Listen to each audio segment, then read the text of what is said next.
हम पढ़ रहे हैं +1 और +2 के, और साथ में आप टैली की क्लास के भी लड़के +1 और +2 के और टैली की, ठीक है। तो आपने क्या करना है, ये डायग्राम आपने फोकस करना है।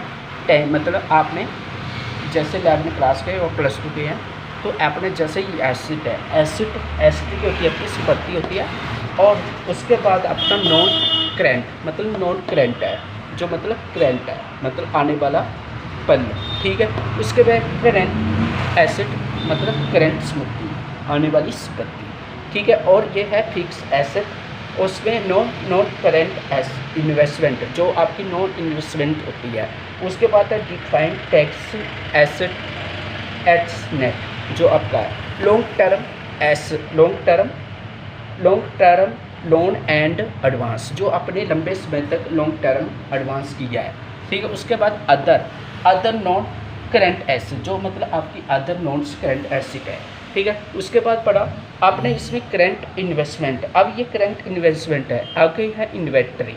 उसके बाद है ट्रेड रिसीवर, जो आपका ट्रेड रिसीवेबल है। उसके बाद है प्राप्त कर रहा है कैश इन इक्वायरमेंट, जो मतलब कैश इन इक्वायरमेंट्स हो रहा है। शॉर्ट टर्म छोटा बिजनेस, ठीक है, एडवांस, जो आपका छोटा बिजनेस। अदर करेंट एसेट, जो मतलब अदर करेंट एसेट है, जो आपकी संपत्ति है। तो उसके बाद इसके बाद आपका टेंजिबल एसेट होते हैं, जो आपके एसेट है, जैसे मशीनरी है, मोटर है, कार है, जो आपके टेंजिबल है, ठीक है। टीवी LED है, जो भी चीज़ है आपको वो टेंजिबल है। और इंटेंजिबल, जो मतलब हमारी जिसमें हम वस्तु को छू सकते हैं, टच कर सकते हैं, और ये चीज़ें आपने फोकस करना है। और उसके बाद कैपिटल प्रोग्रेस परकस इन प्रोसेसिस, और कैपिटल इसमें प्रोग्रेसिस है।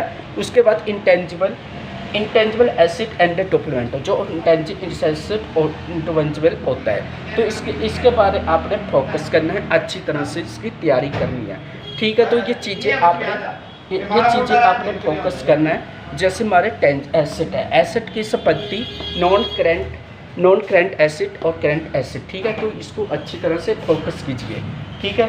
तो ये चीज़ें आपने +1 और +2 और टैली वाले,